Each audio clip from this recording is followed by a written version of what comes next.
जय। जय जय जय गुरुदेव महाराज की जय।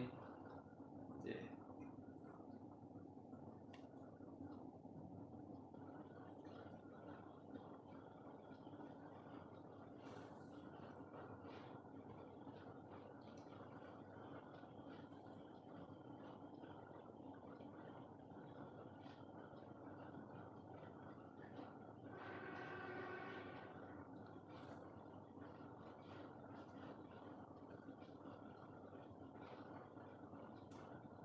श्री सद्गुरु भ्योनो भक्ति योगाश्रम खलवा का शिष्य मैं दुबे जी। मैं सभी अपने श्रेष्ठ गुरु भाई या जो भी मेरे बाद दीक्षा लिए हैं, मैं आज फिर से ये कहना चाहता हूं कि आप लोग इस सत्संग को और आगे बढ़ाइए ताकि हम लोग पूरे भारत में अपने मालिक की चर्चा करें। ये हम सभी भक्तों का दायित्व बनता है। कंचना जी भी आ गए, स्वामी जी की जय हो। ऋषु बाबू भी आ गए, चंदन बाबू भी आ गए, स्वामी जी की जय हो। ब्रजेश जी भी आ गए, स्वामी जी की जय हो। सारे लोग धीरे धीरे आ जाएंगे और हम लोग सर्वप्रथम अपने माता पिता और अपने महाराज जी का पहले वंदना कर लें, उसके बाद कार्यक्रम को आगे बढ़ाया जाएगा। अभी मनु बाबू भी आ गए, स्वामी जी की जय हो। तमेव माता च पिता तमेव तमेव बंधु च सखा तमेव तमेव विद्या द्रविणं तमेव तमेव सर्वं मम देव देव। ध्यान मूलम गुरुमूर्ति, पूजा मूलम गुरुपदम, मंत्र मूलम गुरुवाक्यम, मोक्ष मूलम गुरु कृपा। प्रेम से बोलिए स्वामी जी महाराज की जय, खलवा धाम की जय, संत समाज की जय। जय जय जय गुरुदेव महाराज की जय। जय। चलिए, ये 1 घंटा का समय हम लोग जो निकालते हैं, यह महाराज जी का कृपा है। उस परम पिता परमात्मा का ये कृपा है कि हम लोग नित्य 1 घंटा ये निकाल लेते हैं। नहीं तो यह संसार, माया रूपी संसार में किसी के पास इतना समय नहीं है कि वह भगवान के लिए या अपने जीवात्मा के लिए एक अपना समय निर्धारित करे। सब लोग व्यग्र हैं, सबको परेशानी है, सब लोग सांसारिक सुख, शारीरिक सुख में उलझे हैं, लेकिन वो भूल गए हैं कि इसके परे भी कुछ है। हम सब कुछ करते हुए कम से कम अपने लिए कुछ करें। बहुत से लोग कहते हैं कि अपने लिए क्या करना है, जबकि अपने लिए ही सब कुछ करना है। रोहित बाबू भी आ गए, स्वामी जी की जय हो। अपने लिए सबसे जरूरी चीज है कि हम दुनिया के लिए तो करते हैं, जब से होश संभाले तब से और अभी तक हम लोगों ने दुनिया के लिए किया, अपने लिए नहीं किया। क्यों नहीं किया? करना चाहिए। ये आ गए अनिक जी, अनिक। चलिए, कोई नए आदमी है, कोई बात नहीं है। महाराज भविष्य बोलते हैं क्या? अब बताइए, भविष्य की क्या कोई बात करें? भविष्य तो कर्म पर आधारित है, जैसा करेंगे वैसा आपका भविष्य होगा। ये देखिए, किसी का फोन आ गया, इनको फोन काटना जरूरी है।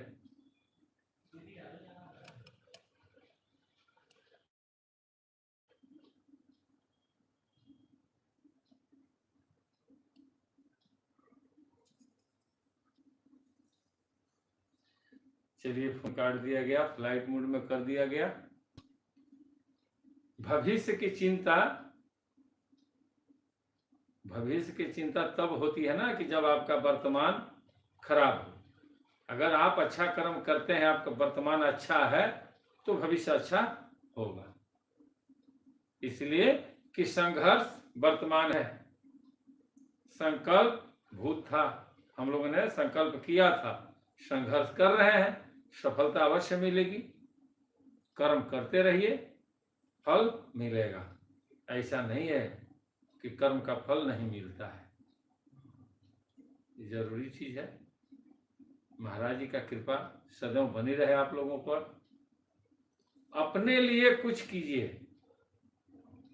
अपने लिए एक समय निकालिए। जो परमात्मा को हम लोग याद करते हैं 1 घंटा, ये मामूली चीज नहीं है।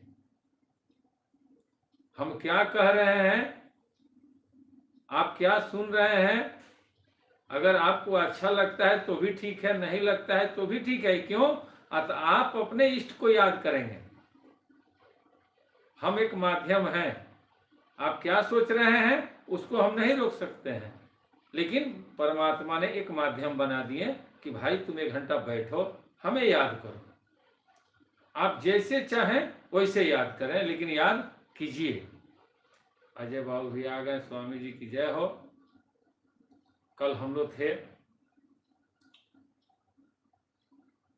वो एकलव्य, वो जो थे याज्ञवल्क्य जी, और उनसे जो चर्चा हो रहा था राजा जनक के दरबार में, जो 1000 गैया रखे थे, और उस दरबार में ये रखे थे प्रश्न कि अगर जो ब्रह्म ज्ञानी होंगे उनको 1000 गैया दी जाएगी। किनको दी जाएगी? कि जो ब्रह्म ज्ञानी होंगे, जो शास्त्रार्थ में आगे निकल जाएंगे, उनको 1000 गैया मिलेगी। राजा जनक रखे थे इनाम में, और उस गाय के जो सींग था ना, वो सब सोना से मढ़े हुए थे। और उसी सभा में वो भी पहुंचे हैं। कौन थे? याज्ञवल्क्य जी। जब उन्होंने पहुंचा तो अपने शिष्य से कहा कि बच्चा, इस जितनी भी गायें हैं सबको लेकर के कुटी पर तुम जाओ। और जब उन्होंने आदेश दिया तो वहां लोगों ने कहा कि ये कैसे हो सकता है। उसके पहले कोई बोला नहीं, लेकिन जैसे ही इन्होंने आदेश दिया वैसे ही लोग बोलना स्टार्ट किए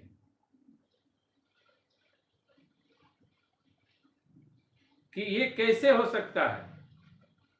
आप इतने बड़े विद्वान कैसे समझ लें कि आप विद्वान हैं, ब्रह्मज्ञानी हैं? आप तर्क कीजिए हम लोगों से। तो वहां याज्ञवल्क्य जी ने हाथ जोड़ करके सबसे कहा कि मैं सभी ब्रह्मज्ञानियों को प्रणाम करता हूं, और मैं ये कहना चाहता हूं कि मुझे गाय की आवश्यकता है, मुझे गाय की आवश्यकता है, इसलिए गाय मुझे ले जाना पड़ेगा। और जिनको शास्त्रार्थ करना है, जिनको तर्क करना है, कृपया करें। जितना मुझे क्षमता होगा हम प्रश्न का उत्तर देंगे। और शास्त्र स्टार्ट हो गया वहां तर्क। जब तर्क स्टार्ट हुआ तो जितने ऋषि महात्मा बैठे थे, आधा घंटा 1 घंटा तर्क हुआ। कोई कुछ पूछा, कोई कुछ पूछा, और याज्ञवल्क्य जी ने शांति पूर्वक सबका जवाब वो दे दिया। सब लोगों का जवाब उन्होंने दिया। लास्ट में उस सभा में एक माता बैठी थी, गार्गी। उन्हें भी ज्ञान था, पहुंची हुई थी। उन्होंने कहा कि याज्ञवल्क्य जी, आप जिस गाय को लेकर के जा रहे हैं अपने कुटी पे, तो आप मुझसे कुछ आदान प्रदान करें। याज्ञवल्क्य जी ने समझ गए कि ये पहुंची हुई है, चलो देखते हैं। स्टार्ट हो गया तर्क। उन्होंने पूछा कि जिस पृथ्वी के लिए आप इतना कर रहे हैं, जिस संसार के लिए इतना कर रहे हैं, वह संसार किस पर टिका है? वल्क्य जी ने जवाब दिया कि वह पूरे सृष्टि जो है यह जल पे टिकी है। गार्गी ने कहा कि ठीक है। उसने दूसरा प्रश्न किया कि जल किस पे टिका है? तो एक याज्ञवल्क्य जी ने जवाब दिया कि जल जो है वायु पर टिका है। ये वेद का है, वेद में तर्क हुआ है। जल जो है वायु में स्थिर है। फिर गर्गी पूछी है कि वायु किस पर टिका है? याज्ञवल्क्य जी ने जवाब दिया कि वायु अंतरिक्ष में टिका है। अंतरिक्ष में वायु का स्थान है। फिर उन्होंने पूछा कि अंतरिक्ष किस पे टिका है? तब उन्होंने जवाब दिया कि अंतरिक्ष जो है गंधर्व पे टिका है। उन्होंने ऐसे जवाब देते गए। देखिए, तर्क जरूरी है। तर्क नहीं करेंगे तब तक जगह पे नहीं पहुंचेंगे। तर्क ही तो हमें बताता है कि मंजिल कहाँ है। तो बोली है कि गंधर्व कहाँ टिका है? तो उन्होंने बोला आदित्य लोक में। ये भी सब लोक है भाई, ऐसा नहीं है। इसी तरह नहीं कहा गया है तीनों लोक 14 भुवन। जब गहराई में जाया जाएगा ना, ये सब बाहरी दिखाई दिया है तो सब इसके अंदर है। सेम इसी तरह से उठना है। जैसे इसमें ये दो लोगों की चर्चा हो रही है, उसी तरह हम लोगों का भी एड़ी से लेके इस माथे तक ऐसे ही धीरे धीरे धीरे धीरे उठना पड़ता है। ये तर्क होता है। फिर उन्होंने पूछा है कि आदित्य लोक किस पे रुका है? फिर याज्ञवल्क्य जी ने कहा आदित्य लोक चंद्रलोक पे रुका है। फिर उन्होंने पूछा कि चंद्रलोक किस पे है? उन्होंने जवाब दिया कि चंद्रलोक नक्षत्रलोक पे है। चर्चा होने लगी। फिर उन्होंने पूछा कि नक्षत्रलोक किस पे टिका है? तो उन्होंने बोला कि नक्षत्रलोक प्रजापति लोक में टिका हुआ है। अब देखिए, ये सारा सिस्टम है। वहां तक, यहाँ तक पहुंच गए हम लोग। फिर उन्होंने पूछा है कि प्रजापति लोक किस लोक में टिका है? तो उन्होंने बोला कि प्रजापति लोक ब्रह्म लोक में टिका है। मामला यहाँ आ गया, बहुत दूर पहुंच गया। जो नहीं जानते हैं उनके लिए कुछ नहीं है, वो कहेंगे सब बेकार है। लेकिन जो लोग प्रवेश कर रहे हैं अध्यात्म में, जो अपने अंदर प्रवेश करते हैं, उनको ये सब चीज जरूरी है। वेद बताता है कि ये माध्यम है, यह चीज आप बाहर में देख रहे हैं, उसको अंदर में ढूंढे। जब गार्गी पहुंची है ना ब्रह्मलोक में, तब वहां पूछी है फिर से कि ब्रह्मलोक किस में स्थापित है। वहां याज्ञवल्क्य जी ने उनको कहा है, क्या कहा है? कहा है कि गार्गी प्रश्न पूछती रही और ये जवाब देते रहे, लेकिन जब ब्रह्मलोक के ऊपर की बात पूछी तो उन्होंने कहा कि गार्गी इससे आगे मत पूछो, वरना तुम्हारा सिर गिर जाएगा। इसलिए कि जो जोगी होते हैं उनको पता हो जाता है कि वहां तक पहुंचने में कितनी संघर्ष करनी पड़ती है। स्वर्ग में सब लोग जाता है, बहुत लोग है जो स्वर्ग में चला जाता है, लेकिन जो वैकुंठ धाम है वहां सब कोई नहीं पहुंचता है। वैकुंठ में सारे लोग नहीं जा पाते हैं भाई। स्वर्ग में बहुत से लोग जाते हैं, कुछ लोग पुण्य करते हैं तो स्वर्ग में चले जाते हैं। क्योंकि स्वर्ग का एक सीमा है, इतना दिन आप स्वर्ग भोगेंगे, उसके बाद फिर आप आएंगे। वो सदैव नहीं स्वर्ग में आप रहेंगे। स्वर्ग एक लिमिट जगह है, लेकिन जो वैकुंठ है, जो हरि का धाम है, वहां ये सूक्ष्म जीवात्मा जो है सूक्ष्म वो भी समाप्त हो जाता है। वहां जाते जाते ये भी समाप्त हो जाता है, वहां सिर्फ बच जाता है तो अच्छा, सीधे प्रवेश हो जाता है। फिर उन्होंने कहा कि ब्रह्म किस में बसा है? तो याज्ञवल्क्य जी ने कहा कि ब्रह्म जो है आसमान में टिका है। सर्वप्रथम आसमान की उत्पत्ति हुई थी जब वो पार ब्रह्म थे ना, जो अदृश्य थे, दिखते नहीं थे, उस समय कुछ भी नहीं था। जैसे स्टार्ट हुआ है ना धरती से, वैसे ही जब आप दूसरे वेद में जाएंगे तो उसमें मिलेगा कि उधर से फिर रिटर्न आप यहाँ कैसे पहुंचे हैं। ये सब 14 भुवन का जो है ना, ऐसे ही आत्मा यहाँ आई है, ऐसे नहीं आ गई है। आत्मा को लाने के लिए बड़ी संघर्ष करना पड़ा है, उस ब्रह्म को स्वरूप में आना पड़ा है। वो निराकार थे, उनको आकार में आना पड़ा, तो जाके ब्रह्मा जी का स्वरूप आया। और सर्वप्रथम आसमान ही तैयार हुआ था, और आसमान में जब उथल पुथल हुआ तो वहां से हवा उत्पन्न हुआ, उससे हवा उत्पन्न हुआ, और जब हवा उत्पन्न हुआ तो अग्नि उत्पन्न हुई। जब दोनों लड़े तो उसी तरह से धीरे धीरे धीरे धीरे ये नीचे आया है। ये वेद में, या जब किसी संत के शरण में जाएंगे या सत्संग में जाएंगे, जहाँ हजारों की संख्या में साधु महात्मा बैठे रहते हैं कहीं तीर्थ धाम में, वहां चर्चा होगी।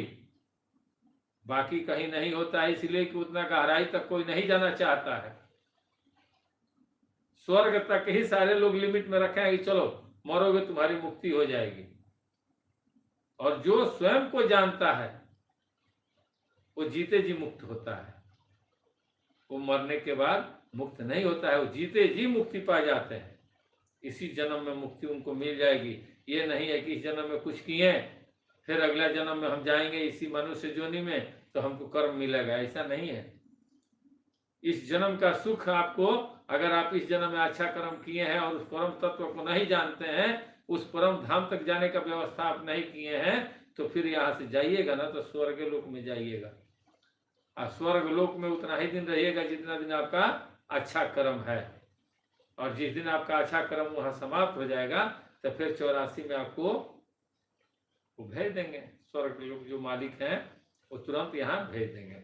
फिर आप 84 में भ्रमण करेंगे, तब फिर कभी हो सकता है कि ऐसा समय आए तो आप किसी सदगुरु के शरण में जाएं और उस परम धाम पर जा सकते हैं। ऐसे नहीं होगा, बड़ी संघर्ष है, मेहनत करना पड़ेगा, इसको जानना पड़ेगा। वही बोले हैं कि तुम्हारा सिर गिर जाएगा, अर्थात तुम्हारी बुद्धि की सीमा समाप्त हो जाएगी।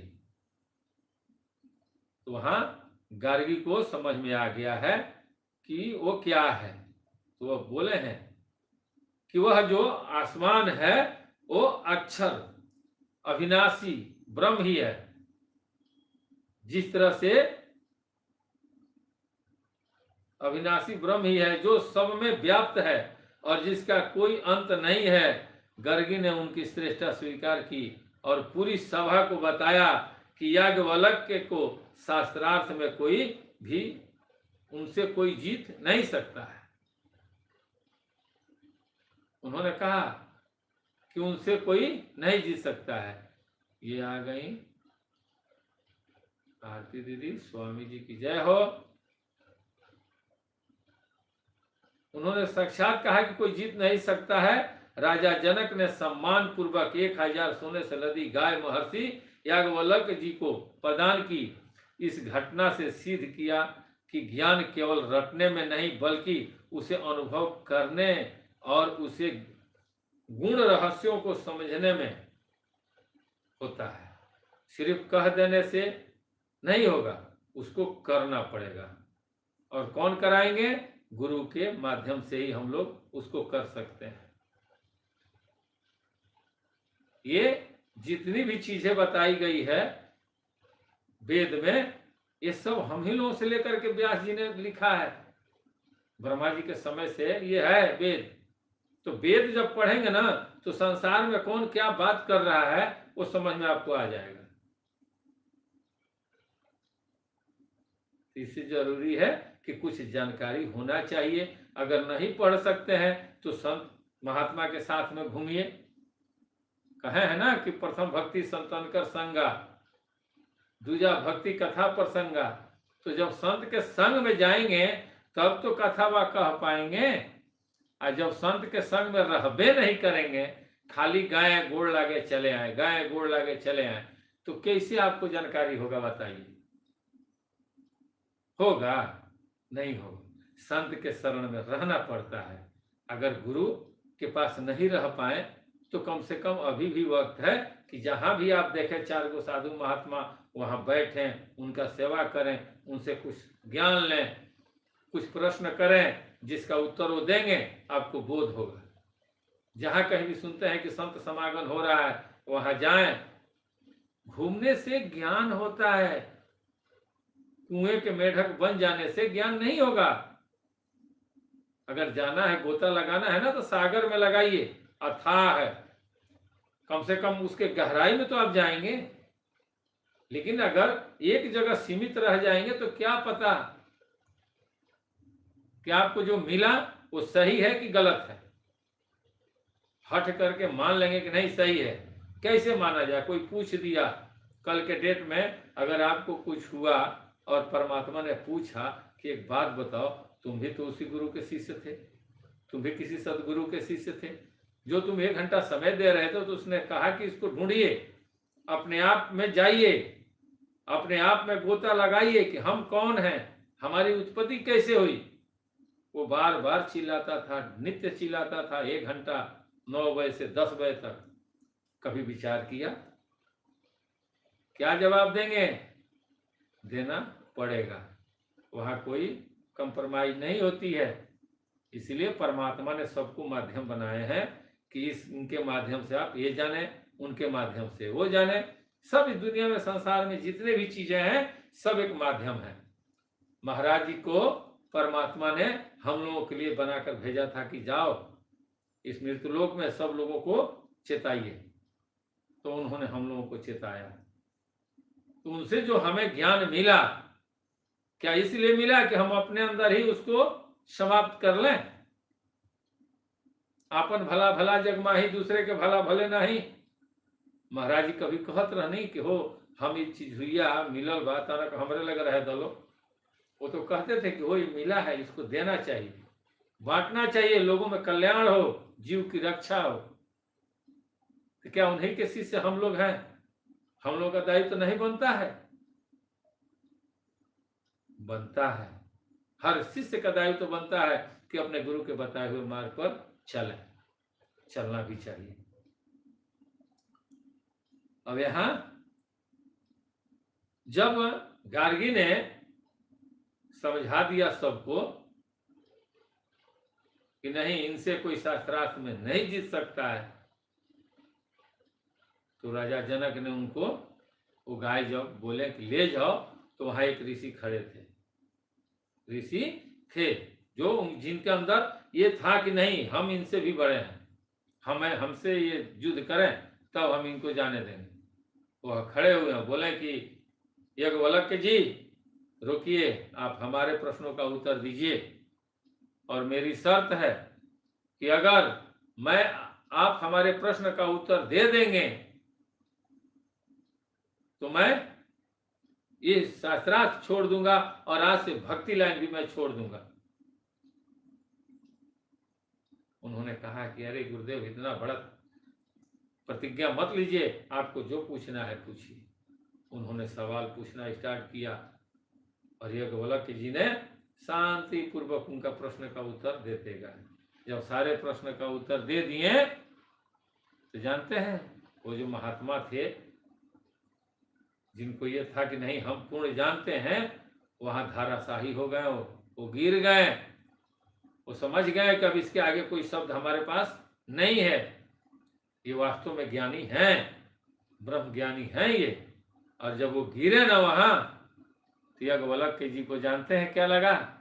ऐसा झटका लगा कि उन्होंने कहा कि ओ हो, यानी हम यहाँ सबसे बड़े हो गए, यानी हमें ये अहंकार आ गया।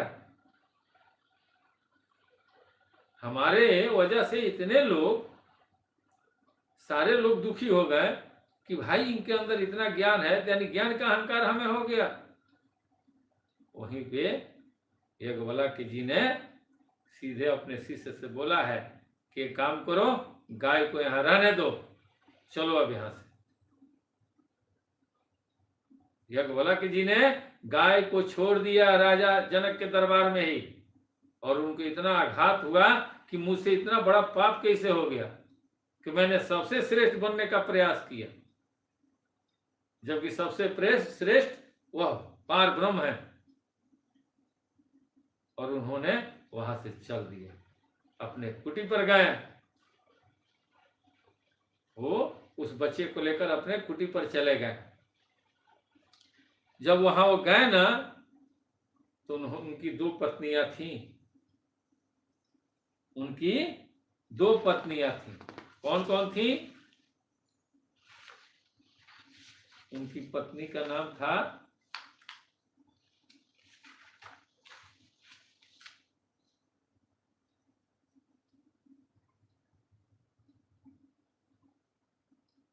एक का नाम था मैत्री, एक का नाम था मैत्री, और दूसरे का नाम था, उन्होंने बहुत अच्छा समझाया है, दूसरे का नाम था, कुछ नाम था बढ़िया ही था,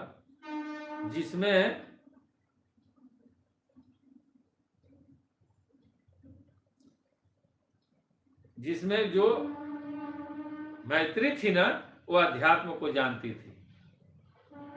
वो गए वहां, दोनों पत्नी को बुलाए और बोले कि सुनो भाई, तुम लोग आधा आधा हम तुम दोनों को दे देते हैं, और तुम लोग यहाँ रहो, और हम अब चल रहे हैं। उन्होंने पूछा कि आप कहाँ जा रहे हैं? उन्होंने कहा कि हमें अब इस दुनिया में रहना नहीं है, हम अब जा रहे हैं वानप्रस्थ में, कि हमें अब निकल जाना है, मुक्ति धाम चले जाएंगे। तो उन्होंने कहा कि जा रहे हैं, संसार की सारी दौलत आप हमें अगर दे देकर जाते हैं, तो क्या उससे हमारा आत्म ज्ञान हो जाएगा? मैत्री पूछी है, और जो दूसरी पत्नी थी वो साइलेंट हो गई, वो कुछ नहीं बोल रही थी, वो सिर्फ सुन रही थी। और मैत्री ने पूछा है कि संसार का सारा धन आप हमें अगर दे देंगे, तो क्या मुझे आत्मज्ञान हो जाएगा? उस परमात्मा का साक्षात्कार, उस पार ब्रह्म में हम जा सकते हैं? याज्ञवल्क्य जी ने कहा कि नहीं, कदापि नहीं जा सकती हो। खुलेआम वो बोले हैं कि कात्यायनी थी, कात्यायनी एक पत्नी का नाम था, और एक मैत्री थी। इन दोनों के बीच संपत्ति को बांटने का प्रस्ताव रखा। कात्यायनी सांसारिक बुद्धि वाली थी, लेकिन मैत्री ब्रह्मवादिनी तत्व ज्ञान की जिज्ञासु थी। उसको तत्व ज्ञान की जानकारी होना चाहिए था। वो चाहती थी कि हमें उस परमात्मा, उस तत्व का ज्ञान हो, जिससे हम उस परम धाम पर चले जाएं। तो मैत्री ने कहा, उसने क्या कहा, जब याज्ञवल्क्य जी ने संपत्ति देने की बात कही, तो मैत्री ने एक ऐतिहासिक प्रश्न पूछा, यदि यह सारे पृथ्वी का धन से पूर्ण होकर मेरी हो जाए, तो क्या मैं उसे अमर हो जाऊंगी? उन्होंने पूछा कि संसार का सारा धन अगर मुझे मिल जाए, तो क्या मुझे अमरत्व तो प्राप्त हो जाएगा? तो उन्होंने उत्तर दिया कि नहीं,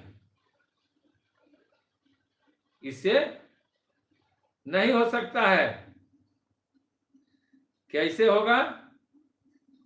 धन से केवल जीवन के साधन का सुख मिल सकते हैं, लेकिन अमरता, मोक्ष की आशा धन से नहीं की जा सकती है। तब मैत्री ने कहा कि उसे यह धन नहीं चाहिए जिससे वह अमर न हो सके, बल्कि वह ज्ञान चाहिए जिससे अमृतत्व की प्राप्ति हो, अमृतत्व की प्राप्ति हो। अमर तत्व मिल जाए, जो गीता में कृष्ण बोले हैं कि जो मुझे निज तत्व से जानता है सदैव मेरे अंदर आता है, वो मुझे चाहिए। मैत्री ने वो पूछा है उनसे, आप सब धन दे दीजिए कात्यायनी को, हमें धन नहीं चाहिए, हमें तो वो अमर तत्व चाहिए। तब उन्होंने कहा है, आत्मन का सिद्धांत सर्वप्रियता का आधार है। मैत्री की जिज्ञासा देखकर याज्ञवल्क्य जी ने उन्हें सबसे गहरा आध्यात्मिक उपदेश दिया। कौन सा उपदेश दिया? उन्होंने समझाया कि संसार में हम जो भी प्रेम करते हैं वह उस वस्तु या व्यक्ति के लिए नहीं है, बल्कि अपनी आत्मा की प्रसन्नता के लिए करते हैं। देखिए यहाँ लोग कहते हैं ना कि प्रेम करो, साफ बोलते हैं कि प्रेम करो, लेकिन किससे प्रेम करो? तो तुरंत लोग कहते हैं भगवान से प्रेम करो। तो भगवान को किसने देखा है? अनजाने में प्रेम करेंगे? ये कोई नहीं बताता है कि वह परमात्मा तुम्हारे अंदर है, तुम अपने आप से प्रेम करो। जबकि वेद बता रहा है, ये जो है याज्ञवल्क्य जी ने, ये वेद के ही समय से हैं, इन्होंने ये बता रहे हैं कि स्वयं से प्रेम करो। जब स्वयं से प्रेम करोगे तो ही तो आत्मा जागृत होगी। और शरीर के लिए संसार से प्रेम करो, संसार में रहोगे, संसार को कमा कर दोगे, संसार में खुशियां लाओगे, तो आपके शरीर में जो ऊपर का पहनावा ओढ़ावा समाज का जो कार्य है वो सब कुछ मिलेगा। लेकिन अपने जीवात्मा के लिए अपने आत्मा से प्रेम करिए, दूसरा कोई उपाय नहीं है। संसार का सारा सुख बेकार है भाई, एक वो साधन का जरिया है, और ये सब कुछ हमारे आत्मा के लिए ही आता है। लेकिन समाज में हम क्या कहते हैं कि हम आपके लिए प्रेम करते हैं। वही आज याज्ञवल्क्य जी ने समझाया है। मैत्री की जिज्ञासा देखकर याज्ञवल्क्य जी ने अपने सबसे गहरे आध्यात्मिक उपदेश दिया। उन्होंने समझाया कि संसार में हम जो कुछ भी प्रेम करते हैं वह उस वस्तु या व्यक्ति के लिए नहीं, बल्कि अपनी आत्मा की प्रसन्नता के लिए करते हैं। जैसे पति के लिए प्रेम नहीं होता, पत्नी जो पत्नी होती है वो पति के लिए प्रिय नहीं होती है, वह अपनी आत्मा के लिए प्रिय होती है। यानी जो सुख हमें मिलता है वो हमें आनंदित करता है, इसलिए जिससे सुख मिलता है वो हमें प्रिय है समाज में। लेकिन वो रियलिटी जो सच्चाई है वो कहाँ है कि पैसा अगर हमारे पास आया, उससे हमने जो साधन व्यवस्था किया, उससे हमारी आत्मा को सुख मिला, यानी हमें सुख मिला, तो हम अपनी सुख को उसको इजहार कहाँ करते हैं? उस वस्तु को, कि इस पैसे से हमें सुख मिला। जबकि पैसा एक माध्यम है, साधन का जरिया है, एकमात्र साधन नहीं है। जबकि आप इसमें प्रवेश करेंगे ना, जब आध्यात्मिक दुनिया में प्रवेश करेंगे तो सारा चीज प्राकृतिक आपको रखी है देने के लिए। लेकिन अभी तक ऐसा कोई हम लोगों को देखने में नहीं मिलता है, तो हम लोगों को विश्वास नहीं होता है। अरे जब हवा लोग नहीं देख पाता है, कहता है कि हवा दिखता नहीं है, हवा महसूस किया जाता है। अब आप बताइए कि 5 तत्व में से 4 तत्व प्राकृतिक दिखा दी कि देख लो, 4 तत्व में तुम्हें दिखा देती हूँ, जल को दिखा देती हूँ, अग्नि को दिखा देती हूँ, आसमान को दिखा देती हूँ, मिट्टी को दिखा देती हूँ, लेकिन एक तत्व को मैं नहीं दिखाऊंगी, अदृश्य रखती हूँ हवा को, उसको थोड़ा देख लो। तो हम लोग क्या कहते हैं? देखने का प्रयास नहीं करते हैं, हम लोग डायरेक्ट कह देते हैं कि हवा दिखता नहीं है, महसूस किया जाता है। जबकि जब 4 चीज दिखाई दे सकता है तो क्या हवा दिखने लायक नहीं है? उसको भी देखा जा सकता है। तो कैसे देखेंगे? जब संत के शरण में रहेंगे, तब न देखेंगे। तो संत के शरण में तो रहेंगे नहीं, खाली गए, गोड़ लगे, चले आए, कैसे मालूम होगा? भाइयों के बीच बैठेंगे, तर्क करेंगे, कुछ ज्ञान की बातें करेंगे, तो वहां जो गुरु होते हैं उनका ध्यान आएगा कि ये लोग सत्संग भवन में क्या कर रहा है। वो सुनेंगे कि भाई यहाँ तो सब लोग शास्त्रार्थ छेड़ दिया है, तब लोग प्रेरणा देंगे। जब हम कुछ पूछेंगे अपने गुरु भाई से तो महाराज जी की कृपा गुरु भाई पर होगा, वो शब्द में व्याख्या करेंगे। लेकिन अगर हम चर्चा ही नहीं करेंगे तो कैसे पता चलेगा? दुनियादारी की बात बतियाएंगे, नहीं होगा भाई। दरबार में कभी भी अध्यात्म की बात की जाती है, वहां अपने आप के बारे में जानने का प्रयास कीजिए कि हम कौन हैं, हम कहाँ से आए, हमें कहाँ जाना है। बहुत से लोग कहते हैं कि भाई बहुत लोग देख लिया छोड़ा, तो भैया तू तो सब क्यों देख लो, क्यों देखता? जब आप सबको देख रहे हैं तो आपको भी देखने वाला बैठा है। इसीलिए अभी भी वक्त है, समझ जाइए, अपने आप को जानने का प्रयास कीजिए। महाराज जी ने जो नाम दिया उस नाम को स्वयं में देखिए कि हमारे अंदर अगर परमात्मा का अंश है तो कहाँ है, किस रूप में है, कैसे उसको जानेंगे, उसको कैसे हम खुश करेंगे। इसलिए कि शरीर का भोजन देते हैं तो शरीर पुष्ट रहता है, लेकिन इसका भी एक लिमिट है, इसका भी एक निर्धारित समय है। ये भी आगे चल के 60, 70, 80, 90 पर स्थिर होने लगता है।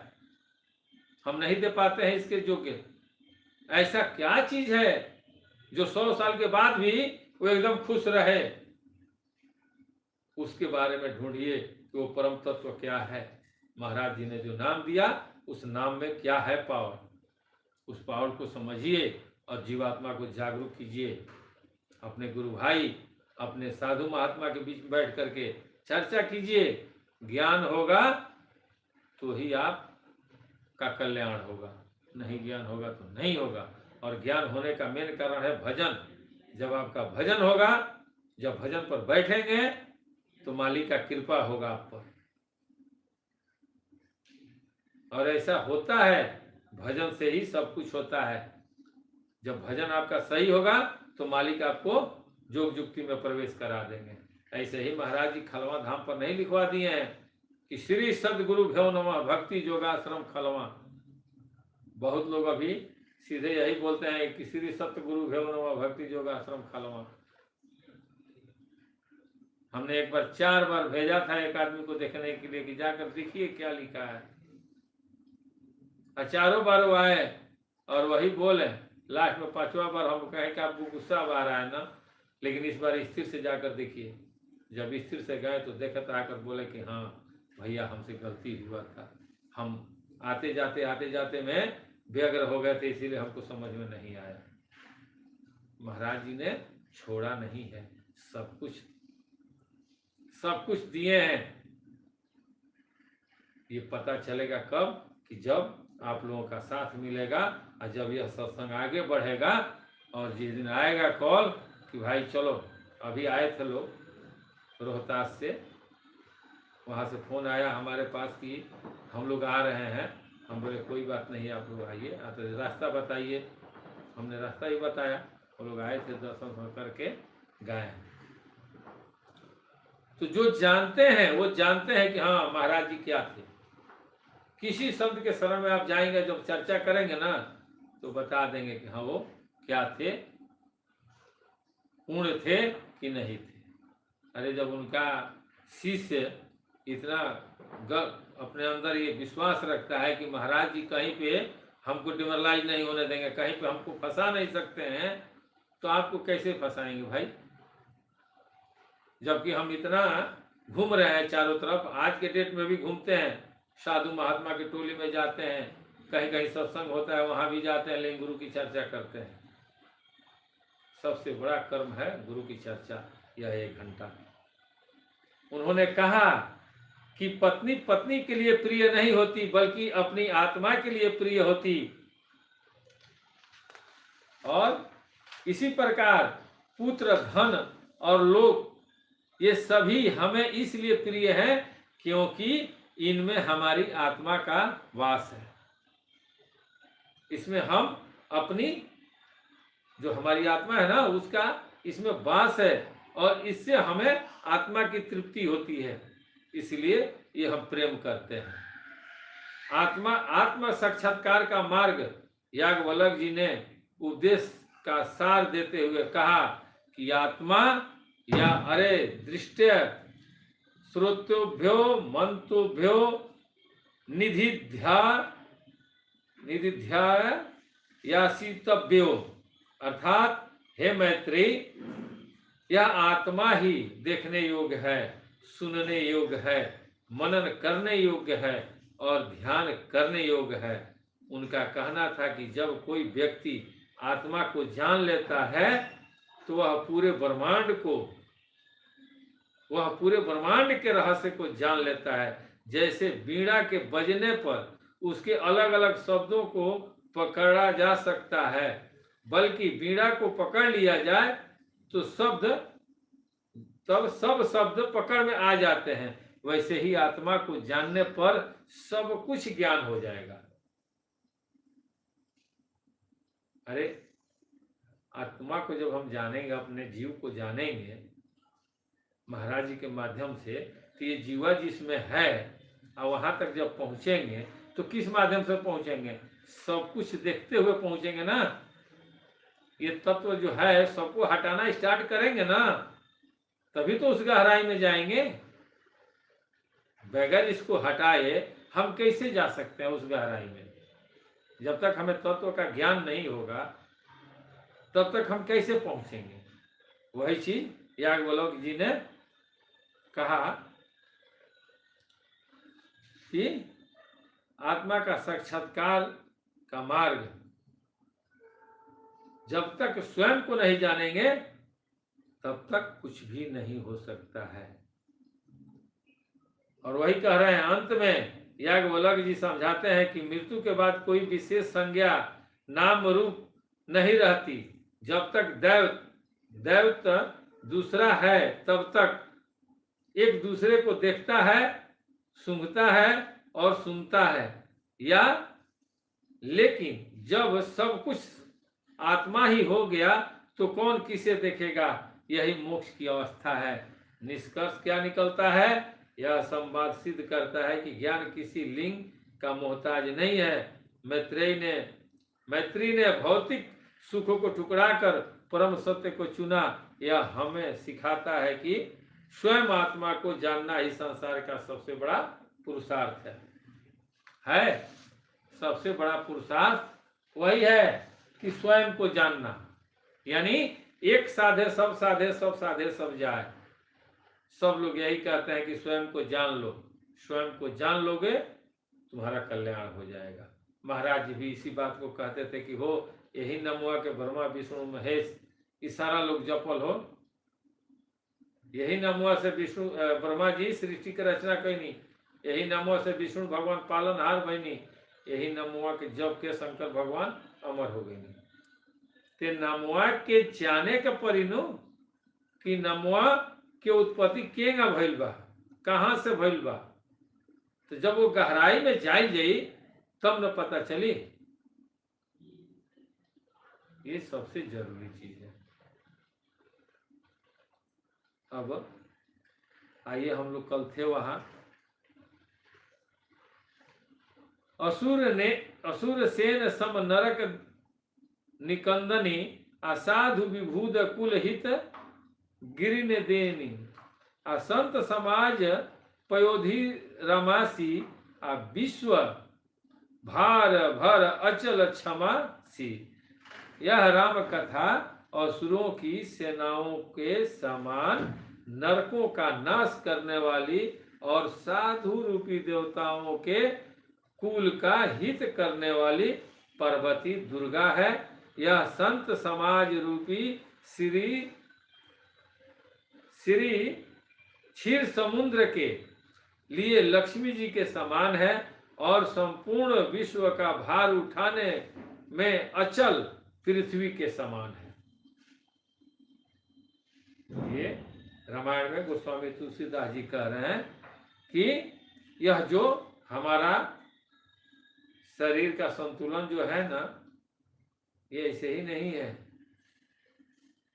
वो लक्ष्मी जी जो रहती थी क्षीर सागर में, तो लक्ष्मी का वास कंठ पे होता है। तो जैसे हम बोलेंगे ना, जो भी हम वाणी निकालते हैं उन्हीं के कृपा से निकालते हैं। और यही लक्ष्मी जी को कुंभकर्ण के समय लाया गया था कि जब रावण का भाई कुंभकर्ण ब्रह्मा जी से वरदान मांग रहा था ना, तो इंद्रासन मांग रहा था, तो वहीं पर लक्ष्मी जी को बैठाया, सरस्वती जी को बैठाया गया।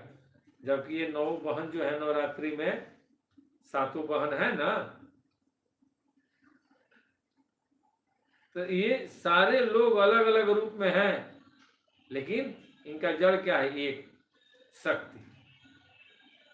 रूप अनेक हो सकता है, लेकिन वो जो मेन पावर है वो एक ही है, वह परमात्मा एक ही है। उन्हीं को जानना जरूरी है कि वो कौन है, वो जो मेरे अंदर वास करते हैं। ये सबसे बड़ा मायने रखता है।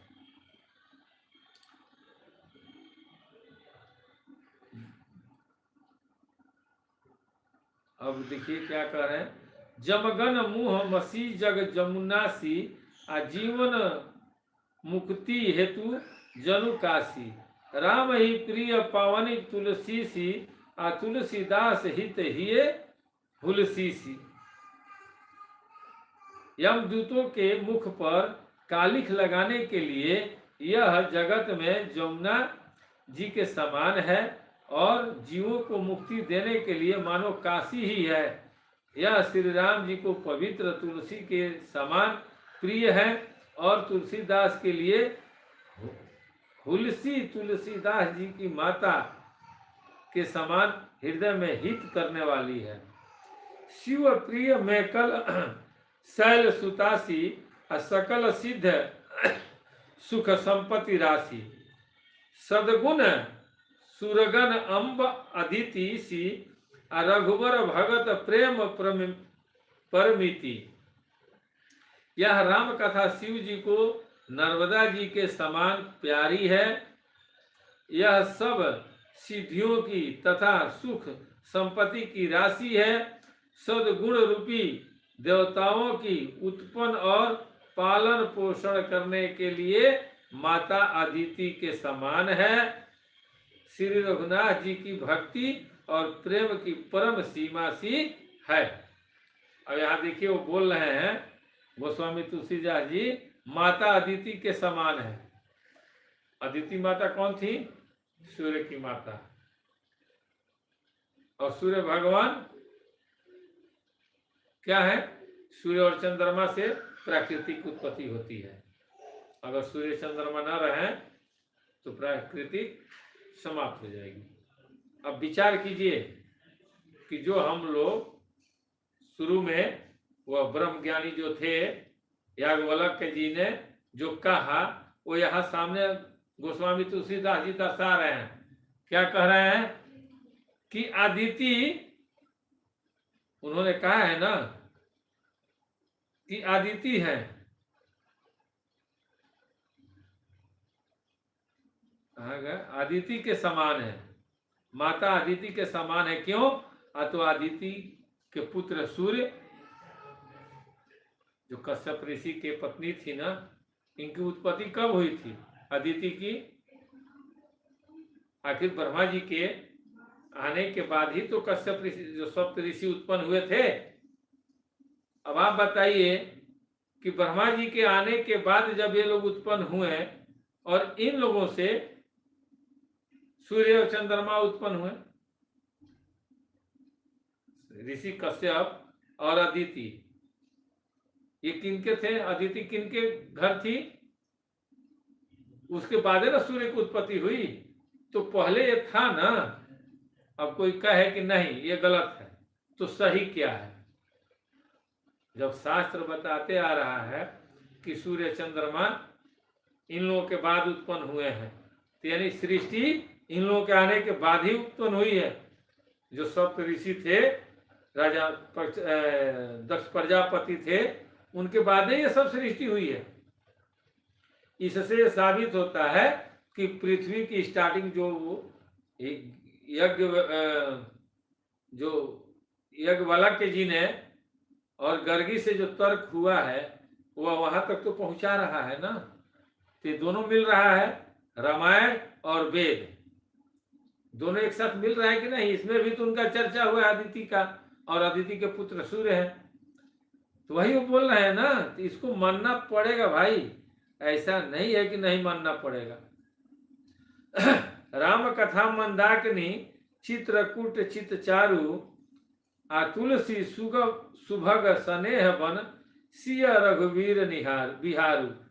तुलसीदास जी कहते हैं कि राम कथा मंदाकिनी नदी है, सुंदर निर्मल चित्रकूट है, और सुंदर स्नेह ही वन है जिसमें श्री सीताराम जी विहार करते हैं। अब जाइए चित्रकूट में, हम लोग गए हैं इस घाट पर, राम घाट पर। वहां बॉर्डर है, एक तरफ मध्य प्रदेश और एक तरफ उत्तर प्रदेश। अब बड़ी आनंदित जगह है भाई, वहां जाइएगा, बैठिएगा तो सुकून मिलेगा। शाम का आरती वहां इतना भव्य होता है जिसका कोई सीमा नहीं। वहां पे चित्रकूट में शाम का आरती, आरती क्यों, कितने लोग करते हैं? 5 आदमी। हमने इसको मिलाया, संगम में भी मिलाया कि वहां भी 5 ही आदमी आरती करते हैं। और वहां चित्रकूट में भी 5 लोग आरती करते थे। और जब हम संगम में स्नान गए तो आप लोगों को देखे होंगे, आप लोग शॉर्ट वीडियो में है कि हम वहां भी आज से 2 साल पहले, जब साल भर पहले या 2 साल पहले संगम लगा था, हम गए तो वहां भी हमारे मुंह से निकल गया कि गंगा जी में या संगम में 5 बुड़कियां मार लेना चाहिए। ये 5 का कनेक्शन बड़ी खड़ा है। कहीं भी लोग कहते हैं ना, 5 गो पंच ला दो, 5 गो फल ला दो, 5 बुड़कियां मार दो, 5 गो ब्राह्मण को खिया दो। ये 5, ये भी अपने आप में महत्व है। जैसे 7 महत्व है, 10 महत्व है। ये सब गहराई का चीज है। जब प्रवेश किया जाएगा, जब अध्यात्म में प्रवेश होगा, जब अपने आप को जानने का प्रवेश किया जाएगा, जब अपने को जानने का प्रयास किया जाएगा, तब ये सब मिलेगा। ये सब तर्क से आता है। जब हम कुछ और कहेंगे, आप कुछ और कहेंगे, इससे जो उत्पन्न होगा, जो सार निकलेगा, बगैर तर्क का कुछ नहीं हो सकता है। जो नहीं जानता है वो तर्क से भागता है, वो कहता है कि तर्क नहीं करना चाहिए। लेकिन जो जानता है, अगर बच्चा स्कूल में पढ़ाई करता है, वो मास्टर से अगर तर्क ना करे और सिर्फ मास्टर पढ़ाए और वो चुपचाप सुनता रहे, तो लास्ट में सुनते सुनते वो सुन हो जाएगा। इसीलिए तो मास्टर साहब लोग बुलाकर पूछते हैं, इधर आओ, अभी जो हमने पढ़ाया याद है? तो नहीं। कहाँ तक याद है बोलो? तो थोड़ा बोलता है तो फिर मास्टर उसको गाइड करते हैं। तो ये तर्क है भाई, तर्क नहीं करेंगे तो ज्ञान नहीं होगा।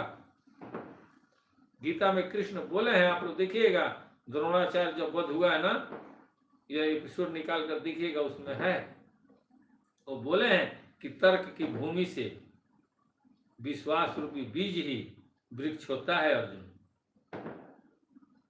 ये जरूरी चीज है, तर्क करना चाहिए, बिना तर्क का ज्ञान नहीं होगा।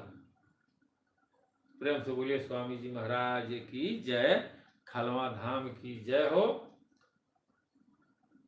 ये चित्रकूट के घाट पे हम लोग गए थे, वहां बहुत अच्छा घाट है, वहां घूमने लायक जगह है। कामदा मंदिर है, वहां परिक्रमा होता है। रामचरित्र चिंतामणि, रामचरित्र चिंतामणि चारु आ संत सुमति तिय सुभग सिंगारू। जय जगमंगल गुण ग्राम राम के, आदानी मुकुली धन धर्म धाम के। श्री रामचंद्र जी का चरित्र सुंदर चिंतामणि है और संतों की सुबुद्धि रूपी स्त्री का सुंदर श्रृंगार है। श्री रामचंद्र जी के गुण समूह जगत का कल्याण करने वाले और मुक्ति धन धर्म और परम धाम के देने वाले हैं। कौन देने वाले हैं? राम देने वाले हैं। कौन से राम? जो सर्वव्यापक हैं, जो सबके अंदर हैं, जो हमारे अंदर जो जीव है जो प्राण है, जो रमण कर रहा है, वह राम। उनको जानना जरूरी है। इस राम को आप जान लें, पूरे ब्रह्मांड को आप जान जाएंगे, फिर कुछ जानने की जरूरत नहीं रहेगी। यही बात महाराज जी बार बार बोलते थे। सदगुरु ज्ञान विराग जोग के, आ विभुति वैद भव भीम रोग के, जननी जनक सिया राम प्रेम के, आ बीज सकल व्रत धर्म नेम के। यानी कहते हैं ज्ञान वैराग और योग के लिए सदगुरु हैं, और सांसारिक भयंकर रोग का नाश करने के लिए देवताओं के वैद्य अश्वनी कुमार के समान हैं। ये सीता राम जी के प्रेम के उत्पन्न करने के लिए माता पिता हैं, और संपूर्ण व्रत धर्म और नियमों के बीज हैं। अब देखिए यहाँ को स्वामी तुलसीदास जी साक्षात कह रहे हैं कि वह कौन है? ज्ञान वैराग योग के लिए सदगुरु हैं। इस पर ध्यान दीजिएगा। और किसी का नाम नहीं लिए हैं गोस्वामी तुलसीदास जी। स्टार्टिंग अभी है, जब यही वो बोल रहे हैं कि सदगुरु के ही माध्यम से उस चीज को पाया जा सकता है, तो हमें दूसरे जगह भटकने से क्या फायदा है? कोई फायदा मिलेगा? नहीं मिलेगा। जो लोग सोचते हैं ना कि चलो खलवा को छोड़ देते हैं, दूसरे जगह जाते हैं, वहां नहीं मिलेगा। और जिनको ये विश्वास नहीं है तो खूब वहां से जान करके आएंगे, बैठेंगे 10 मिनट, उनको पता चलेगा ये अहंकार नहीं है, ये महाराज जी की कृपा है। कहीं नहीं मिलेगा। जब मिलेगा तो सदगुरु के शरण में ही मिलेगा, बाकी नहीं मिलेगा। शब्द मिलेगा, अनेकों शब्द मिलेगा, लेकिन उस शब्द से पेट भरेगा? नहीं भरेगा। प्रेम से बोलिए स्वामी जी की जय हो, खलवा धाम की जय हो। अब टाइम हो गया है, आरती हम लोग कर लें। चलिए सारे लोग हाथ जोड़ लें और महाराज जी के चरणों पर ध्यान दें। और जो लोग गुरु नहीं किए हैं वो लोग अपने पूरे परिवार को अपने में समाहित करें और अपने इष्ट के चरणों पे ध्यान दें और मेरे साथ आरती करें। ध्यान मूलम गुरु मूर्ति, पूजा मूलम गुरु पदम, मंत्र मूलम गुरु वाक्यम, मोक्ष मूलम गुरु कृपा। हरि ओम जय श्री जगतारण, स्वामी जप श्री जगतारण, कलि के कलुष विभाजन, भवताप निवारण। हरि ओम जय श्री जगतारण, तारण कारण आए जगत में, स्वामी संत रूप धर लीना। हो मोरे स्वामी संत रूप धर लीना, करी कृपा मुझ पति तन पर, हठ दर्शन दीना। हो मोरे स्वामी हठ दर्शन दीना, रूप अनूप महा छविधारी, जन को मन मोहे। हो मोरे स्वामी जन को मन मोहे, दरस करत अधनाशय, वरण सके अस को है। हरि ओम जय श्री जगतारण, मधुर बचन संशय सब नासत, नाम अमलोक दीना। हो मोरे स्वामी नाम अमलोक दीना, जीवन मुक्ति लखो प्रभु, निज शरणन कर लेना। हरि ओम जय श्री जगतारण, कोटि न कर्म हरत एक क्षण में, जो कोई सन्मुख आवे। हो मोरे स्वामी जो कोई सन्मुख आवे, ब्रह्मानंद मगन मन, अजर अमर पद पावे। हरि ओम जय श्री जगतारण, बिन सेवा जो द्रवे दीन पर, प्रभु सम को हितकारी। हो मोरे स्वामी प्रभु सम को हितकारी, तजी प्रभुता निज जन की करत सदा रखवारी।